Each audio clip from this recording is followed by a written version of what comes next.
بسم الله الرحمن الرحيم الحمد لله وكفى والصلاة والسلام على الحبيب المصطفى صلى الله عليه وعلى آله وسلم تسليما كثيرا صلي وسلم على محمد إن الله وملائكته يصلون على النبي يا أيها الذين آمنوا صلوا عليه وسلموا تسليما رب اشرح لي صدري ويسر لي أمري واحلل عقدة من لساني يفقه قولي إخواني أخواتي أبنائي بناتي أعزائي عزيزاتي طلابي طالباتي أصدقائي صديقاتي أعدائي عدواتي mes mes femmes musulmans, Assalamu alaikum wa rahmatullahi wa barakatuh, que la paix d'Allah subhanahu wa ta'ala, sa miséricorde et ses bénédictions soient sur vous mes frères et sœurs partout dans le monde, qu'Allah vous accorde. Il nous accorde une assise au Firdaus, à côté de notre bien-aimé Muhammad sallallahu alayhi wa sallam, les prophètes, les sahaba et les hommes d'honneur tout au long de l'histoire humaine et musulmane. Je vous aime en Allah, je vous aime en Allah, je vous aime en Allah, mes frères et sœurs musulmans. Mes frères et sœurs non musulmans, qu'est-ce que vous attendez, si vous m'entendez, qu'est-ce que vous attendez pour devenir musulman? C'est bon, faites un pas vers Allah, et croyez-moi qu'il viendra vers vous. D'accord? Faites un pas, s'il vous plaît. Soyez sincères, faites un pas, juste un petit pas. Un pas atomique. Qu'Allah vous accorde et nous accorde la guidée et ses délices. Muhammad ibn Abdel Wahhab. Muhammad ibn Abdel Wahhab, alayhi rahmatullah. Allahumma arhamhu rahmatan wasi'atan. Le wahhabite. C'est ça le wahhabite. On entend souvent parler de l'wahhabiyya, du wahhabisme. Tout le monde parle du wahhabisme. Beaucoup de monde attaque le wahhabisme. Beaucoup de monde attaque Muhammad ibn Abdul Wahhab avec escroquerie intellectuelle, avec mensonge, avec absence totale de justice. N'est-ce pas? À une époque, j'avais fait des rappels, des petits rappels sur Muhammad ibn Abdul Wahhab pour répondre à des ahbash, pour répondre à des chiites, pour répondre à des extrémistes soufis. Non, c'est le pire ennemi des chiites, c'est le pire ennemi des ahbash, qui sont un mélange de chiites, de soufis et de beaucoup de choses malheureuses, et qui est le pire ennemi des extrémistes soufis, ou d'une majorité de soufis, on va dire. Non, c'est vrai. Il préfère Shaitan lui-même, il préfère la peste que juste entendre parler de Muhammad ibn Abdul Wahhab. Donc, ils passent leur vie à le massacrer, à colporter des mensonges malheureux, indignes et détestables. Non. Donc, on a répondu, d'autres ont répondu, alhamdulillah, dans les pays arabes depuis des années, alhamdulillah. Des musulmans de toute la planète, pas que de l'Arabie Saoudite répondent, des musulmans de toutes les origines, de tous les groupes, de toutes les tendances, répondent pour rétablir la vérité sur Muhammad ibn Abdul Wahhab, qui est un grand réformateur, on doit le dire. Donc tout type de personne, partout dans le monde, qui a un minimum de sincérité, quel que soit son madhab, quel que soit son groupe, quel que soit son cheminement, quelle que soit sa tendance, quand il a un minimum de sincérité, il ne peut pas parler de Muhammad ibn Abdul Wahhab en disant autre chose que c'était un grand réformateur. Non, un mujaddid, sahih. Mais quand il y a absence totale de sincérité, ou quand il y a absence totale de crainte d'Allah, et quand il y a absence totale de justice, on a des gens, malheureusement, chiites, soufis, ahbash, extrémistes de madhahib aussi, extrémistes de madhahib, non, ne voir que le mal en lui. Ne colporter que le mal sur lui. Ça y est. Donc j'avais écrit un petit mot qui va être une introduction, Inch'Allah, d'une grande série que je ferai sur Mohammed ibn Abdul Wahhab et sur d'autres réformateurs qui ont tout subi des malades mentaux et des malades d'eux-mêmes. Salli ala Muhammad. Salli wa sallim ala Muhammad. Allahumma salli wa sallim ala Muhammad. Donc, j'avais écrit, j'ai vu des malades d'eux-mêmes et de l'orgueil dire que Cheikh Mohammed ibn Abdul Wahhab, qu'Allah l'agrée, a été un agent anglais. Imaginez. On va remercier l'Angleterre. D'accord? Après chaque prière, s'il vous plaît, ou à chaque fois que vous pouvez, s'il vous plaît, faites des doigts pour l'Angleterre. Apparemment, c'est elle qui a fabriqué Mohammed ibn Abdul Wahhab et son madhab. Même s'il n'a pas de madhab, il n'a pas apporté de madhab, lui. Et quand on va approfondir, Inch'Allah, la série, on verra que le pire ennemi de l'Angleterre, qui avait tout fait pour finir avec lui, le pire ennemi de l'Angleterre, c'est Mohammed ibn Abdul Wahhab, et l'Angleterre avait tout fait pour finir avec lui. Non. Finir avec son madhab, on va dire, qu'il prétend qu'il a créé. J'ai vu des malades d'eux-mêmes et de l'orgueil dire que lui et son action sont une fabrication anglaise. J'ai vu des malades d'eux-mêmes et de l'orgueil dire qu'il fait partie des Khawarij. Non, il fait partie des Khawarij. Non, des savants de son époque, des gens jusqu'à aujourd'hui disent qu'il était un Khariji. Et ça, c'est une grande escroquerie intellectuelle. Énorme escroquerie intellectuelle. Mais tout ça, Inch'Allah, va être approfondi vraiment dans une énorme série qui égalera, qui sera autour de 15 heures minimum. J'ai vu qu'on les malheureux s'acharnent. Ils ne font pas 10 minutes. Ils font un travail, subhanallah. Des nuits, des nuits, des nuits, des nuits. Parfois des mois et des mois, parfois des années et des années. Parfois des chaînes entières, chiites, qui ne font que ça. Le Wahhabi, le Wahhabi, le Wahhabi, le Wahhabi. Mohammed ibn Abdul Wahhab, Mohammed ibn Abdul Wahhab. À longueur de journée, subhanallah. Et nous, ceux qui essayent, qui demandent à Allah subhanahu wa ta'ala de faire d'eux, qu'ils appartiennent de la Ummah de l'Wasat, la Ummah de l'Wasat, la Ummah du juste milieu, qui est témoin sur eux, les autres Ummahs. Nous, en général, malheureusement, on ne fait pas le nécessaire. On n'a pas le déploiement des autres pour montrer le haqq. Sauf ceux qui ont eu la miséricorde d'Allah, illa man rahima rabbi. Allahumma ja'alna minhum. J'ai vu des malades d'eux-mêmes et de l'orgueil dire qu'il est la corne du shaitan en référence au fameux hadith sur la terre de Najd. On en parlera, Inch'Allah. Ça fera l'objet d'un approfondissement. J'ai vu des malades d'eux-mêmes et de l'orgueil dire qu'il a été, Mohammed ibn Abdul Wahhab, le plus grand takfiri juste derrière Ibn Taymiyyah, qu'Allah l'agrée. J'ai vu des malades d'eux-mêmes, vous savez, Ibn Taymiyyah, c'est... Lui aussi, il a vraiment tout subi, il est kafirs pour beaucoup de monde. Même des gens qui se prennent pour des sunnites. Même des gens qui se prennent pour des sunnites, même des savants qui se prennent pour des sunnites, ou même qui se prennent pour des musulmans, les pauvres, le rendent kafir. Kafir, ils sont fiers et heureux de le dire. Ils ont appris le Coran par cœur, ils ont appris des hadiths, ils ont appris des livres entiers, ils ont appris des moutounes, ils ont appris des poésies, mais juste apprendre par cœur, comme une bassine que tu remplis.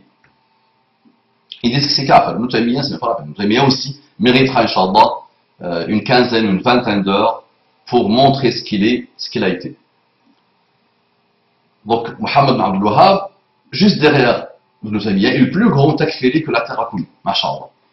J'ai vu des malades d'eux-mêmes et de l'orgueil qui ne voient en lui aucun bien. Même pas un atome de bien. J'ai vu des malades d'eux-mêmes et de l'orgueil qui n'ont jamais lu même pas une page de son œuvre et qui prétendent, qui répètent des vomis du shayatin qui n'ont aucune crainte d'Allah. J'ai vu des malades d'eux-mêmes et de l'orgueil qui n'ont jamais lu même pas une page de son œuvre et qui répètent des vomis de shayatin qui n'ont aucune crainte d'Allah. Et ça, on va s'attarder sur ça. C'est ça le vrai problème, subhanallah. C'est que les gens écoutent des gens, souvent en qui ils ont confiance. Ou parfois, ils consomment des vidéos YouTube. D'accord? Et toujours quand tu tapes un homme, quand tu tapes une recherche sur un homme, tu as toujours les mises en garde. Ce qui fonctionne bien sur Google, dans le référencement de Google, c'est le mal. Toujours. Toujours. Le bien vient toujours en dernière position. Mais le mal, il est là. Il est présent par milliers d'articles, par milliers de vidéos, par beaucoup de choses. Donc les gens, en général, ne lisent pas. Ne vont pas se dire, on va voir qu'est-ce qu'il dit d'abord. Avant d'écouter ceux qui l'aiment, ceux qui aiment le réformateur ou le personnage, ou ceux qui haïssent, ou ceux qui détestent viscéralement le personnage, je vais quand même le laisser parler. Lui donner la possibilité de s'exprimer. Ils ne le font pas. Et ça, j'ai une anecdote, et qui s'est répétée dans pas mal d'endroits, qui s'est produite en Turquie, si ma mémoire est bonne. Un homme de la péninsule arabique part prier dans une mosquée, en Turquie. Et là, le imam de cette mosquée était anti-Mohammed ibn Abdul Wahhab à mort, viscéralement. Donc, le Wahhabi, il attaquait, tout le mal absolu, c'est le Wahhabi, il attaquait Mohammed ibn Abdul Wahhab. Et l'homme qui est de la péninsule arabique, écoutez, il était étonné. Il est né dans un pays où il y a des gens qui glorifient Mohammed ibn Abdul Wahhab, qui le mettent comme un prophète maçon. Donc il a grandi dans ce type de pays. Lui, il était dans le juste milieu. Qu'est-ce qu'il a fait? Il a pris un livre de Mohammed ibn Abdul Wahhab, il a déchiré les pages, la première page et les pages qui indiquent que c'est un livre qui est écrit par Mohammed ibn Abdul Wahhab, et il a donné à l'imam de la mosquée en lui disant, voilà, vous êtes quelqu'un de bien, je pense que vous êtes quelqu'un de confiance, tout ça. On m'a donné ce livre, et j'ai besoin de vous, de vos conseils, j'ai besoin de vous pour le lire, pour me donner vos conseils, avant que je lise. Voilà. J'ai confiance en vous, s'il vous plaît, tenez ce livre, lisez-le, et dites-moi ce que vous en pensez. Donc voilà, il a fait l'éloge d'abord, il a su lui parler, machallah, et l'imam était content, il était heureux de ça. Donc il prend le livre, il ne savait pas que c'était Mohammed ibn Abdul Wahhab qui l'a écrit, et il lit le livre, et quelques jours ou quelques temps après, il vient voir l'homme de la péninsule arabique, il dit, ah, c'est un excellent livre, ah ça c'est de la science, ça c'est un niveau élevé, ah ça c'est vraiment la pure aqida, ça c'est, il a commencé à faire les éloges sur le livre de Mohammed ibn Abdul Wahhab. Et là, l'homme lui dit, bah ça c'est le livre de cette personne que tu attaques tout le temps, que tu critiques tout le temps, que tu massacres tout le temps. Une deuxième anecdote, subhanallah, un homme assis dans le Maghreb, dans un pays du Maghreb, avec des savants du Maghreb, 10 à 15 minimum. Et il parlait avec ces savants, ces prédicateurs, ces gens vraiment d'un niveau élevé, des gens qui ont doctorat et tout ça, et des savants vraiment vieux, moins vieux, tout ça. Et lui, saoudien, donc il était assis avec eux dans un pays du Maghreb. Un homme, un des savants, un des prédicateurs, lui dit, alors, l'Arabie Saoudite, c'est vraiment un pays bien, tout ça, nous avons de bonnes relations, notre pays a de bonnes relations avec l'Arabie Saoudite, tout ça, blablabla. Sauf que la seule chose qu'il faut vraiment, pour qu'elle soit vraiment bien, l'Arabie Saoudite, c'est qu'elle se débarrasse de le madhab al-Wahhabi. Qu'elle divorce avec le madhab al-Wahhabi. C'est vraiment des gens bien, si et seulement si, il vous manque juste le fait de vous débarrasser de le madhab al-Wahhabi. Et donc là, le chef de l'Arabie Saoudite, il dit pourquoi? Il dit voilà, madhab al-Wahhabi, kuffar, madhab al-Wahhabi, égaré, le madhab al-Wahhabi, Mohammed ibn Abdul Wahhab, le Wahhabiyya et tout ça, ils étaient vraiment des gens kuffar, des gens khawarij, des gens mauvais. Nous savons tout au long de l'histoire, les ont attaqués, il y a eu des fatwas sur eux, et tout ça. Cheikh dit très bien, quel savant? Donc il lui donne un nom. Le savant de Maghreb, là, il lui donne un nom. Et le Saoudien donc commence vraiment à lancer un dialogue avec eux. Et on dit voilà, prenez tel livre de votre librairie, bibliothèque là, cherchez le savant qui a attaqué. Donc ils disent qu'il a existé il y a 1000 ans, 800 ans, 900 ans. Il dit cherchez cette personne de l'Wahhabiyya, ce madhab al-Wahhabiyya qui a existé. Cherchez quelle époque? Ils disent le 2e siècle. Donc ils trouvent dans le livre le 2e siècle. Donc ils commencent vraiment un dialogue, un échange vraiment. Et à un moment donné, il leur dit, vous savez, Mohammed, donc ils disent la fatwa, voilà la fatwa, et les fatwas qu'il y a eu de l'Andalousie, du Grand Maghreb, qui disent que voilà, ce madhab wahhabi, cette aqida wahhabiyya, c'est une aqida de kuffar, du kufr, d'égarement, de khawarij, tout ça.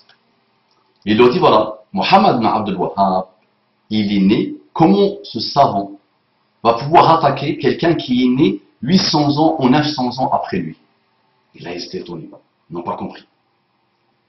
Il leur dit, Mohammed ibn Abdul Wahhab, il est né en 1702, 1703, Miladiya, 1215 Hijriya, et 1703 Miladiya. Ça veut dire des siècles et des siècles et des siècles après toutes ces fatawas. Qu'est-ce que j'essaie de vous dire avec ça? C'est que des gens doctorantes, qui ont le doctorat, qui sont des grands chercheurs, musulmans et tout ça, se sont fait avoir à cause de l'ignorance. Ah oui, ils sont ignorants. Parce que les gens normaux, c'est pas grave, ignorant, il est ignorant le pauvre. Mais quand il s'agit d'un savant, quand il s'agit d'un prédicateur, quand il s'agit des gens qui ont des doctorats, qui ont fait des recherches, tout ça, tu ne veux pas confondre le wahhabisme de l'Arabie saoudienne et le wahhabisme, celui-là qui a existé. Il y a longtemps, leur fondateur a même combattu Ali ibn Abi Talib et qu'ils se sont installés après au Maghreb. Il y a ça existe. Ce madhab wahhabi. Donc tout ça pour vous dire quoi? Pour revenir à... Souvent les gens juste écoutent. Ils entendent. Parfois ils sont tellement omnubilés par ce qu'ils entendent qu'il n'y a plus de raisonnement derrière. Il n'y a plus de logique. Comme ces savants du Maghreb, ces prédicateurs du Maghreb et ces gens universitaires, intellectuels-musulmans, islamo-intellectuels du Maghreb, qui, subhanallah, n'ont même pas fait le lien entre deux personnalités qui ont été derrière le wahhabisme ibadite, takfiri, khariji, et entre guillemets, parce que je n'aime pas le wahhabisme, ce mot wahhabisme, je n'aime pas ça, en plus qui ne vaut rien, parce que normalement on devait l'appeler le mohammadisme, parce qu'il s'appelle Mohammed ibn Abdul Wahhab. Abdul Wahhab c'est son père, Sulayman est son grand-père. Donc il fallait qu'ils appellent ça les ennemis mohammadisme, pas wahhabisme. Parce que là, ils l'ont appelé sur le nom de son père, qui n'avait rien à voir avec les idées, la réforme nouvelle de son fils. D'accord? Donc souvent, subhanallah, c'est l'ignorance. Donc finalement, je vais faire 15 heures minimum pour parler de ce réformateur, mais je vous la résume. Commencez vraiment à faire des recherches par vous-même, approfondies. Ne donnez pas vos têtes et vos cœurs à des malades mentaux, à des égarés, à des esclaves de l'orgueil et du sectarisme, à des gens qui ne voient que par le prisme du noir, de l'obscurité, du mal. Ils n'ont mis que les lunettes du mal, subhanallah. Sallu ala Muhammad. On continue. J'ai vu des malades d'eux-mêmes et de l'orgueil qui voient qu'il a été et qu'il est toujours le mal absolu. J'ai vu des malades d'eux-mêmes et de l'orgueil qui voient que Mohammed ibn Abdul Wahhab a été et qu'il est toujours le mal absolu. J'ai vu des malades d'eux-mêmes et de l'orgueil qui ne voient en lui aucun bien, même pas un atome de bien. J'ai vu des malades d'eux-mêmes et de l'orgueil qui n'ont jamais lu même pas une part de son œuvre et qui répètent des vomis de shayatin qui n'ont aucune crainte d'Allah. J'ai vu même des savants et des pseudo-savants qui l'ont combattu avec une haine et une jalousie indigne de l'islam et des musulmans. Non, il a été combattu, à son époque. Par beaucoup de savants, par des savants de pays différents, mais on oublie de dire que parmi ces gens qui l'ont combattu, une fois qu'ils ont vraiment bien compris vers quoi il a appelé, ils se sont joints à lui. Et ils sont devenus des grands wahhabites, même si je n'aime pas le mot.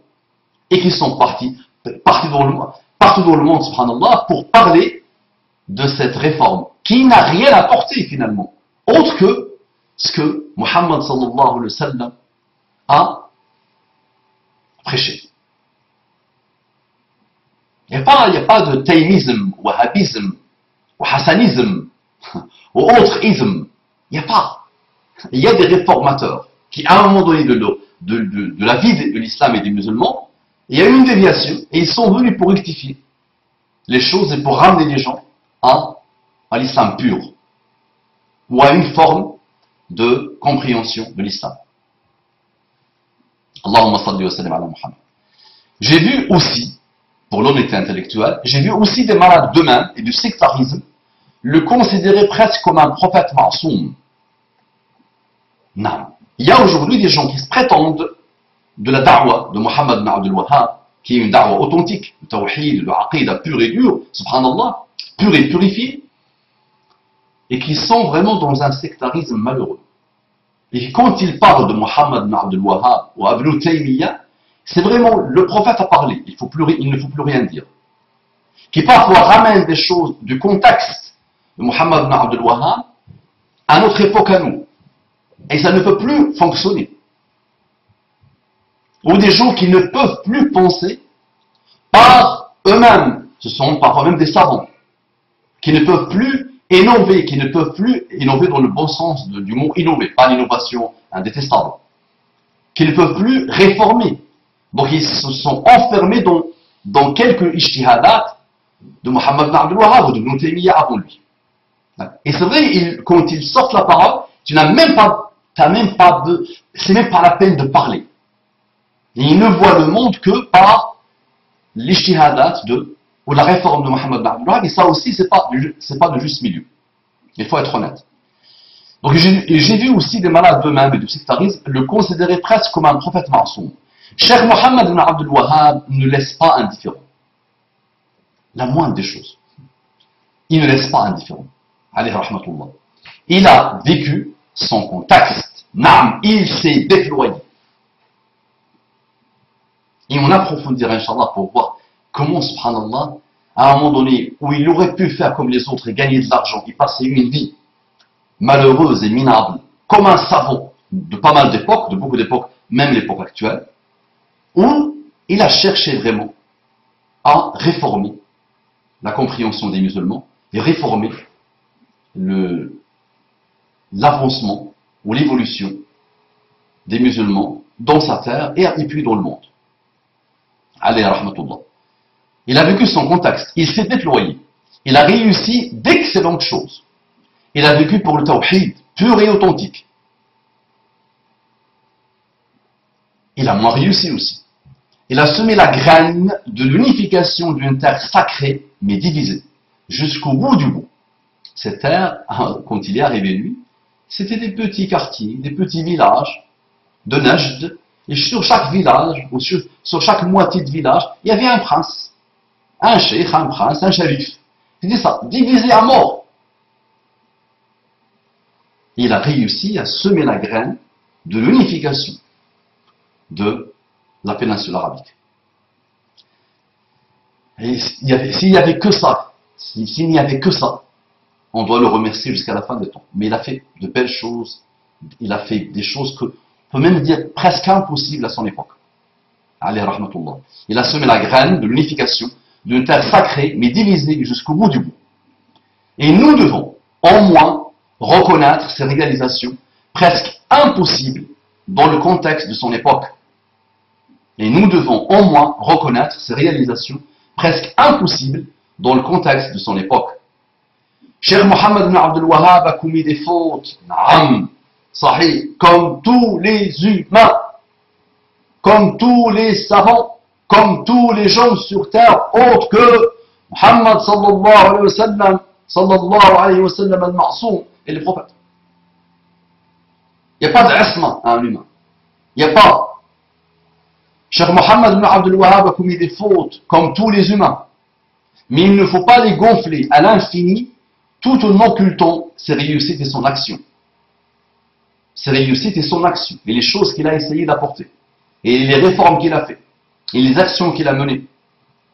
Et souvent, subhanallah, par le changement du contexte, tu peux voir qu'une chose qui était peut-être bonne à son époque, tu peux la trouver aujourd'hui injuste, pas bonne, mauvaise. Parfois, À son époque, lui, c'était pas une erreur. Souvent, subhanallah.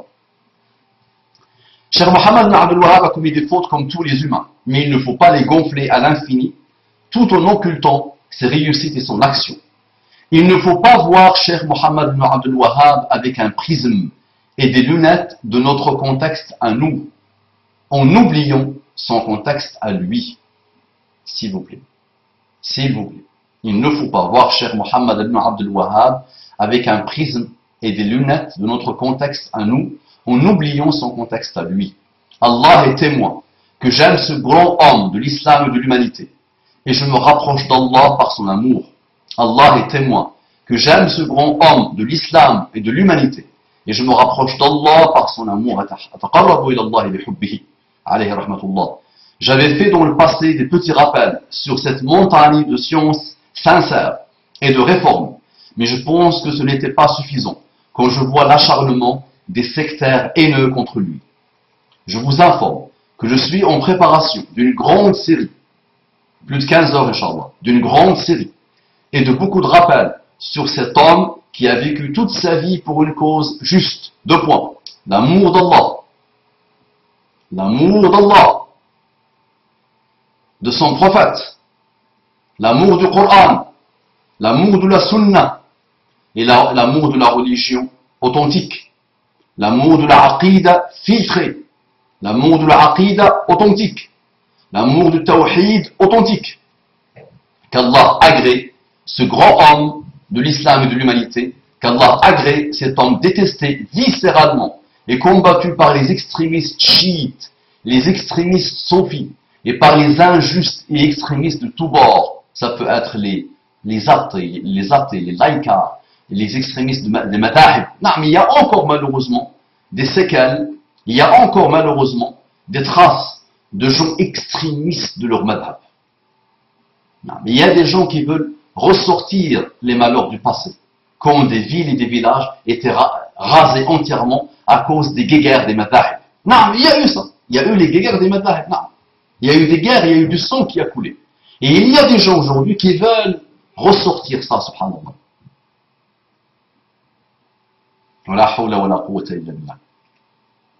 Qu'Allah agrée ce très grand réformateur qui a apporté et continue à apporter.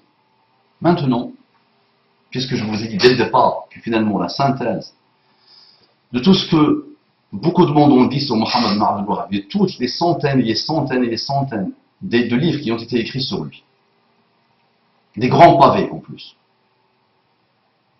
je vous ai dit, attaquez à la source. Lis le livre. Lis les livres.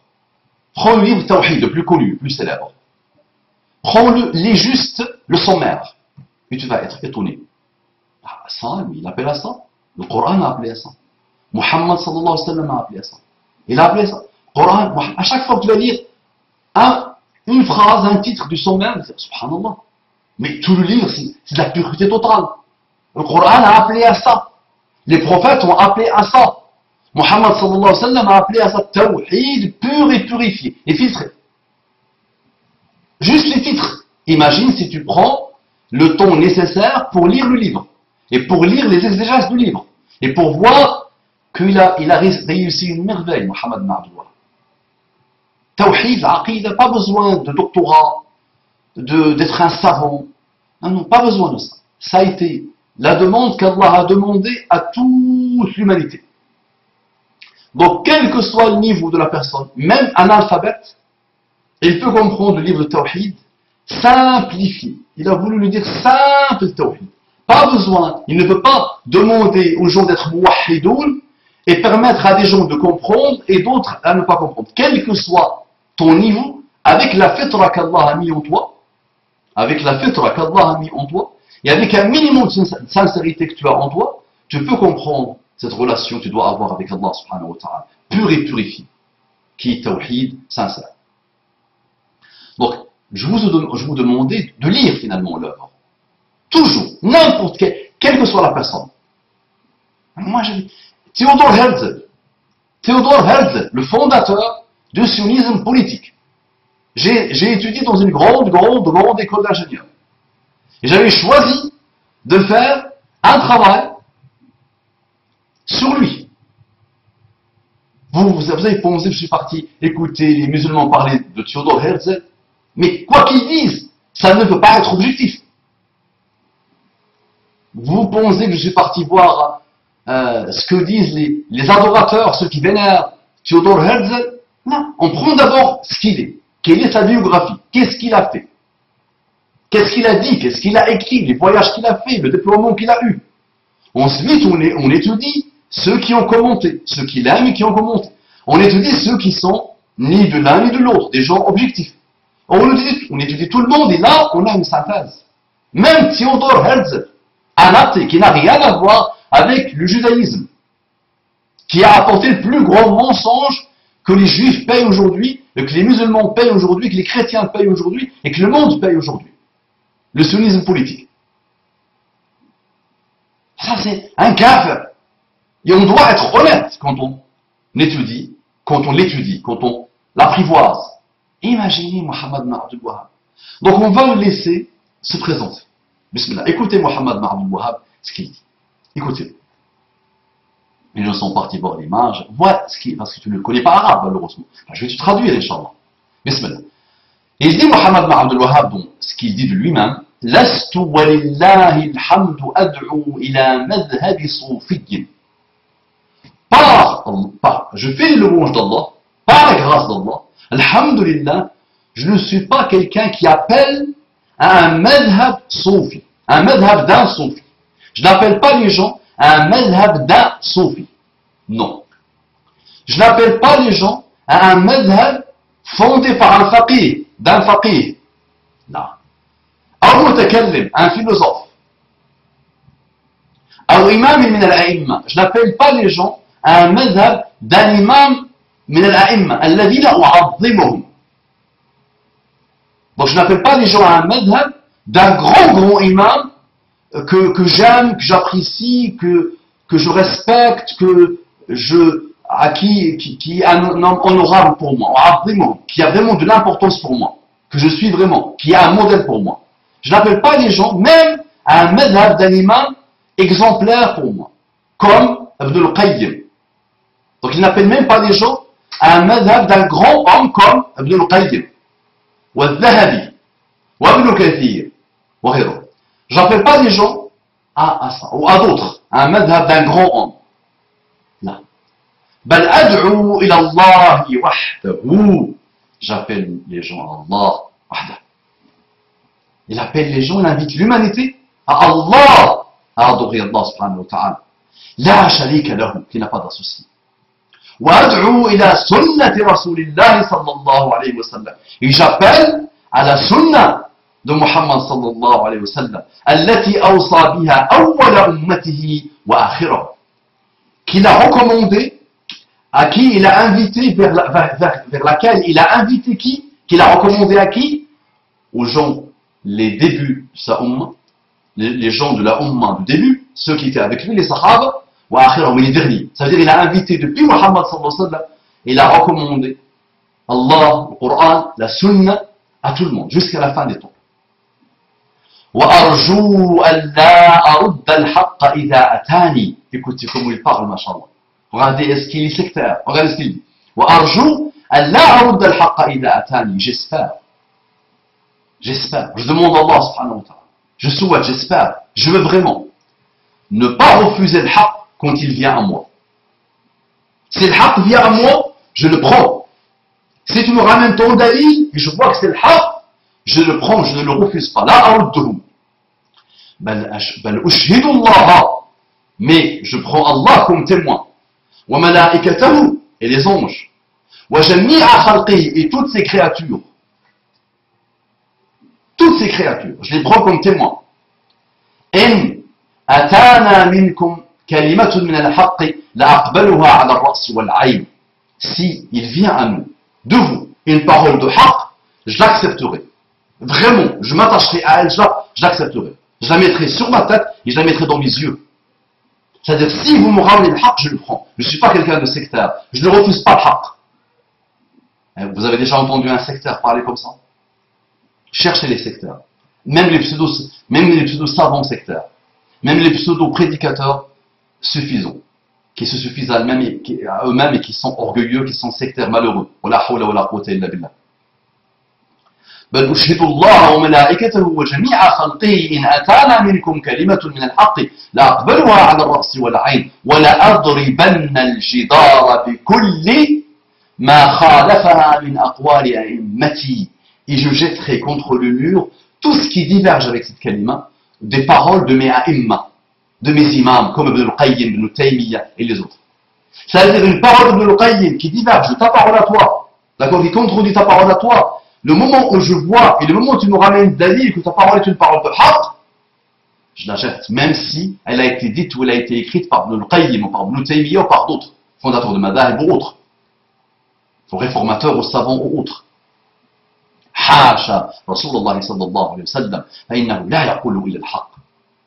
Il faut dire hasha cette formulation, pour dire Mohammed ne peut pas dire autre que le haqq.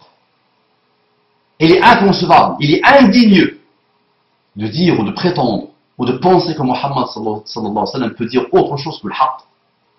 Donc si tu me ramènes avec un dalil, une kalima de dalil avec un haqq, tu as une base de haqq dans ton argumentaire, je le prendrai. Ben ici, présenté comme ça.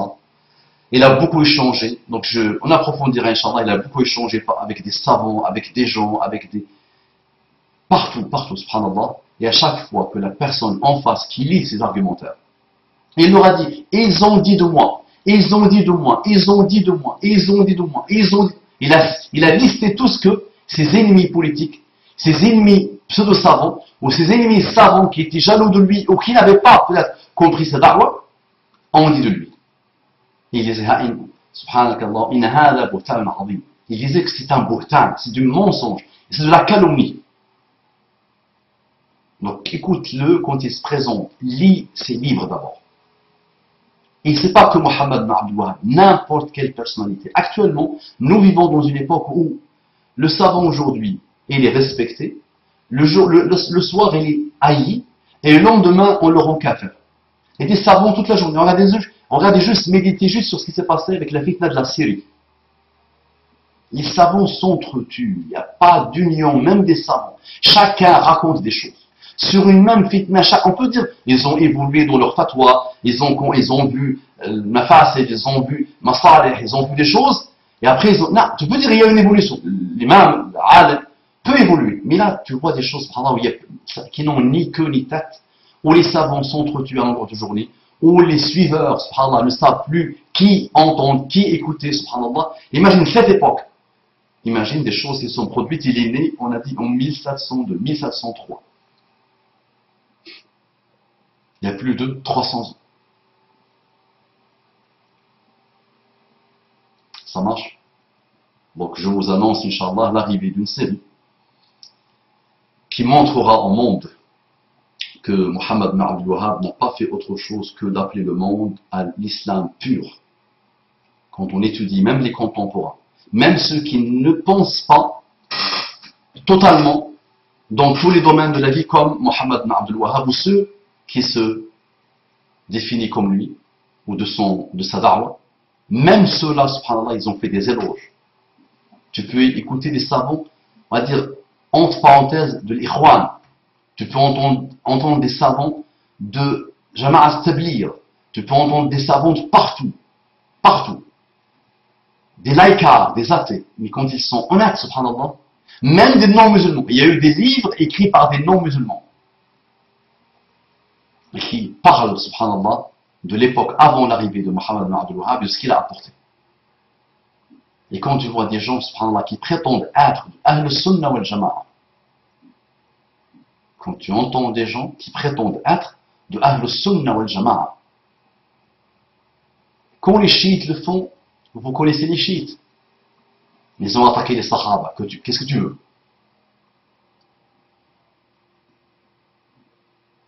Quand tu entends Adnan Ibrahim, il a massacré Muawiyah, il a massacré des sahaba, il a manqué de respect à Aïcha, Adnan Ibrahim qui est à la mode.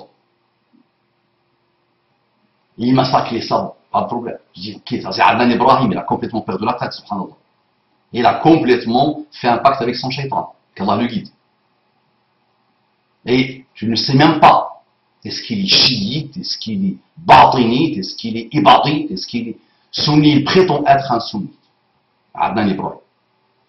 Il faut enlever Cheikh Adnan Ibrahim, c'est mauvais. Même s'il a appris le Coran par cœur, même s'il a appris tous les livres du monde, même s'il lit le Coran bien, même s'il fait ce qu'il veut. Non, c'est pas un cheikh. Cheikh ou shaitan sûrement. Non, c'est shaitan qui l'a rendu cheikh. Mais quand tu entends des gens, subhanallah, de Ahl-Sunnah wal Jama'a, partout dans le monde, et en France, attaquer Mohammed ibn Abdul Wahhab sur des heures et des heures et des heures, gonfler des choses, avec tadlis, avec l'escroquerie intellectuelle, avec le mensonge, avec le hawa, avec les passions, avec la malhonnêteté, qui est indigne des musulmans. Tu dis la hawla wa la quwwata illa billah. Qu'est-ce qu'ils ont laissé aux chiites? Qu'est-ce qu'ils ont laissé aux ahbash? Qu'est-ce qu'ils ont laissé aux extrémistes soufis? Wa la hawla wa la quwwata illa billah. Allahumma salli wa sallim ala Muhammad. Donc la série viendra, Inch'Allah. Ça c'est le lancement. Qu'Allah vous bénisse. Assalamu alaykum wa rahmatullahi wa barakatuhu.